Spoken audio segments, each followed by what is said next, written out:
Why do we drag this thing ashore? If it'll hold a Signarin ship of the line, what do you think it'll do to them dar steelheads?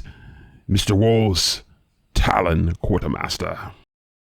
One personality aboard the Talon is neither alive nor even a person, though the gunners speak of it like another member of the crew.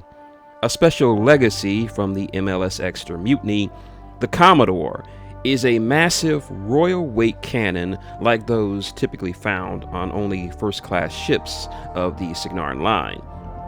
Combined with a healthy store of various deadly ammunition, the Commodore is a powerful yet versatile weapon able to change the course of a battle with a single deafening roar.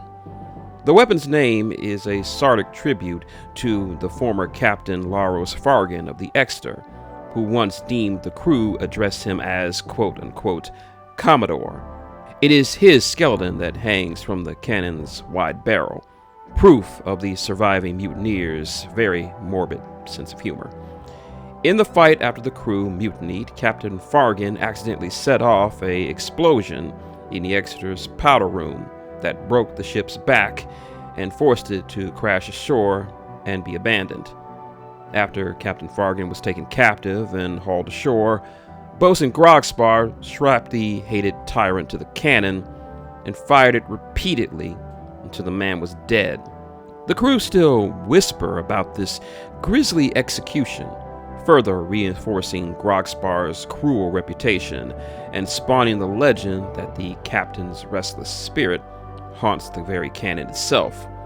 Some swabs have claimed to have spotted his ghostly specter lingering near the cannon as it sits quietly between battles, while others discount these tales as rum-sodden nonsense.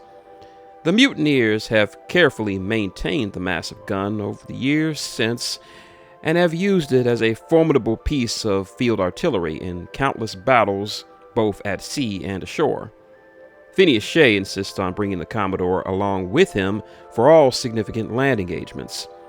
The warcaster sees the weapon as an oversized good luck charm and is convinced he can never be defeated so long as the Commodore remains loaded and ready.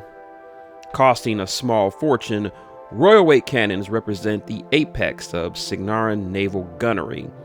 Their barrels incorporate advanced metallurgical and casting techniques that allow for particularly heavy powder loads and repeated firings without any risk of damage. When such a cannon is manned by a skilled crew, these traits provide it with tremendous accuracy and extended range. The Navy ordinarily reserves such weapons for their premier vessel. Duke Waldron Gately of South Point, the most influential noble backer of the Macarian League, has advocated in the Signarin Royal Assembly to grant him special dispensation for the Exeter. If the other charges against Shae do not forever guarantee his own infamy, his mere ownership of this cannon certainly will. Its seizure during the mutiny technically constituted as an act of war against Signar itself, though no one has yet successfully enforced this finer point of maritime law. Certainly Shae has accumulated enough counts of piracy not to worry himself over this particular crime. The Talon crew consider it a privilege to serve as a gunner, or at least a gunner's mate, for the Commodore, despite the hazards of manning a gun that Shae's enemies consider a top priority to neutralize in a given battle. Given how often the crew uses smaller cannons, both aboard ship and ashore, Shae expects his crew of sea dogs to know his or her way around the Commodore and to stand at task as a gunner if the situation required it.